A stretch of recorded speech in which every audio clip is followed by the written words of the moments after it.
Assalamu alaikum. Chapter 1 History of Mecca. The story starts with Ibrahim alayhis salam. He was born in Iraq. He traveled to Syria, Palestine, and Egypt before migrating to Mecca. First married to Sarah and then married to Hajar, who gave birth to his son Ismail alayhis salam. Ibrahim alayhis salam received divine instructions from Allah to relocate his family Hajar and their son Ismail alayhis salam. Many are familiar with the story and how Hajj is now a pillar of the Islamic faith.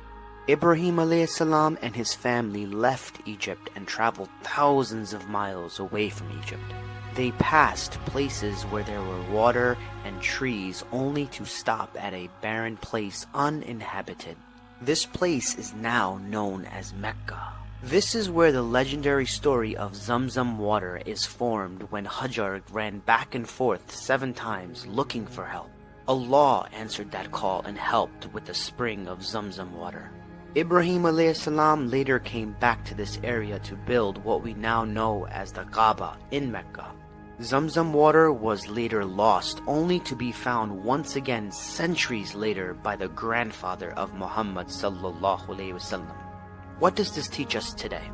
One of the lessons to learn from this is how Ibrahim alayhis salam traveled thousands of miles, passing places of much better habitation to settle.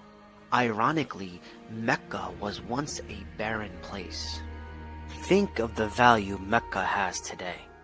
Why travel thousands of miles just to settle your family in a place with no water, no food, no people, nothing to support life? There are 3 main takeaways. 1. The value of being uncomfortable. Understanding that growth and greatness typically comes when you're out of your comfort zone. 2. Hard work works. Do the work. Imagine walking thousands of miles in the desert thousands of years ago. 3. Trust Allah. Allah could have had them settle somewhere where they had shade, food, water, or even people, but they kept passing these types of places only to end their journey in the middle of nowhere. That place in the middle of nowhere is now known as Mecca. Subhanallah. Jazakallah khair everybody for watching. Stay tuned for episode 2.